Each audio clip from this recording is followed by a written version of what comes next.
Bienvenue à cette capsule vidéo où on va travailler le problème numéro 5 dans le cahier trajectoire, page 93. Donc ici est le problème. Dans un planchodrome, deux rampes ayant chacune un angle d'inclinaison de 25 degrés sont reliées par un plateau horizontal long de 2,50 mètres. Quelle devrait être la vitesse d'un cycliste arrivant en haut d'une de ces rampes s'il désire passer directement de l'une à l'autre sans que son pneu avant touche la partie horizontale? Néglige la résistance de l'air et traite le cycliste et son vélo comme n'importe quel autre projectile.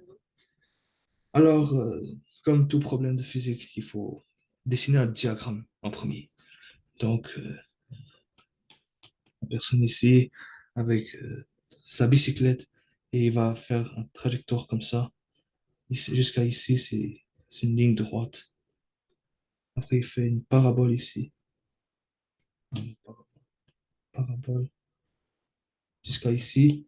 Après, il fait une ligne droite ici. Après, il part. Mais pour ce problème, on est seulement intéressé à ce bout-là, à ce bout de parabole.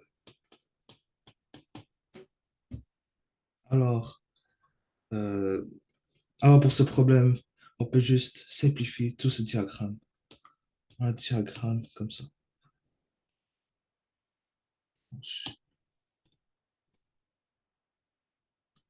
Alors, c'est ça la parabole ici. Euh, alors, la vitesse, ça c'est le vecteur VI qu'on ne connaît pas. Après, on connaît cet angle, c'est 25 degrés parce que ici c'est parallèle. C'est un trapèze donc. C'est parallèle. Alors, 25 degrés ici, VI ici. Et on connaît la distance ici, c'est 2,50 mètres. Et là, on veut trouver VI. Alors, euh, faisons les données. Alors, pour les données de X, c'est-à-dire horizontales, on connaît, parce que c'est une parabole, c'est une trajectoire de projectile. Alors, ici, c'est MRU. C'est MRU et ici, c'est MRUA. Donc, si horizontal, c'est MRU, on connaît que l'accélération de x, c'est évidemment 0 mètres par seconde carré. Alors, la vitesse initiale x de horizontale, alors vi de x est égal à vi, mais c'est ici la vitesse, c'est là le vecteur. Alors, ce sera vi de cosinus 25 degrés. Et on connaît aussi que, parce que c'est un MRU, la vitesse initiale sera égale à vitesse finale. Donc, vitesse initiale x égale vitesse finale de x. Alors, alors ça c'est tout pour les données horizontales. Là, pour les données verticales, parce qu'on est dans un MRUA et on suppose qu'on est sur Terre, alors A de Y, c'est égal à combien? Moins 9,8 mètres par seconde carrée. Alors, la vitesse initiale Y, alors vitesse initiale verticale, ce sera égal à la vitesse initiale sinus de 25 degrés, parce que c'est le vecteur ici, vertical. Donc ça pointe vers le haut. Et par contre, contrairement à celui de horizontal, parce que c'est un projectile, au début ça va en haut, mais à la fin ça va en bas. Alors, VI de Y est égal à moins VF de Y. OK. Là, on a tous les données. Là, on doit trouver le delta T, ou le temps, car le temps, car le temps est le même pour les deux. Alors, pour trouver le delta T, ce sera VF égale VI plus A delta T. Alors, VF de Y égale VI de Y plus A delta T. Comment trouver delta T? C'est delta T égale à VF de Y moins VI de Y divisé par A. Alors, VF de Y égale à moins VI de Y. Alors, c'est égal à moins VI de Y moins VI de Y divisé par A. Alors, c'est égal à moins 2 VIY. sur A. Alors, c'est égal à moins 2.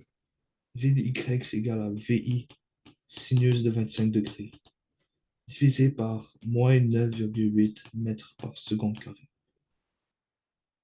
Alors, c'est égal, euh, j'ai calculé à l'avance, donc c'est 0,0086 VI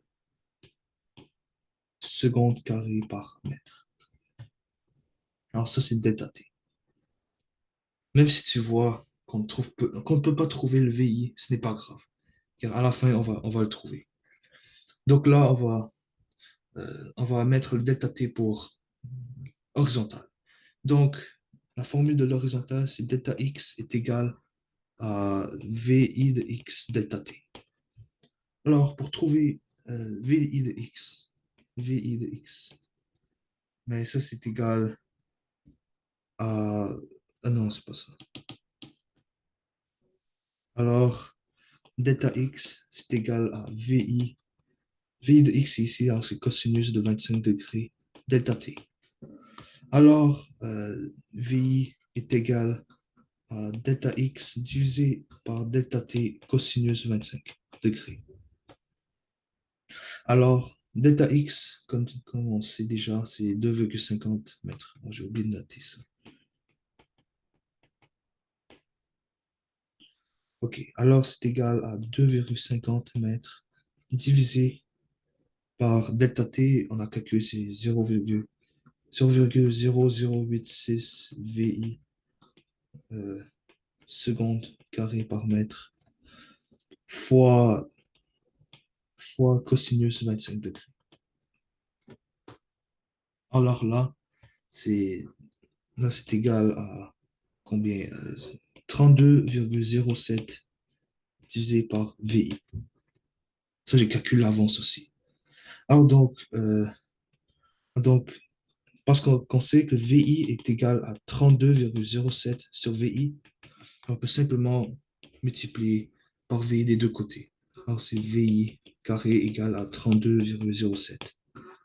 Et la racine carrée, ben, VI égale à la racine carrée de 32,07.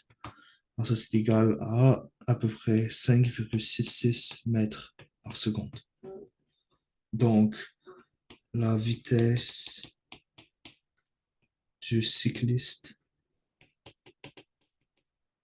était de 5,66 mètres par seconde. C'est ça notre réponse. Alors, merci d'avoir écouté cette capsule sur ce problème numéro 5 qui est un peu plus difficile que les autres problèmes à travailler en classe. Et je vous souhaite une bonne journée.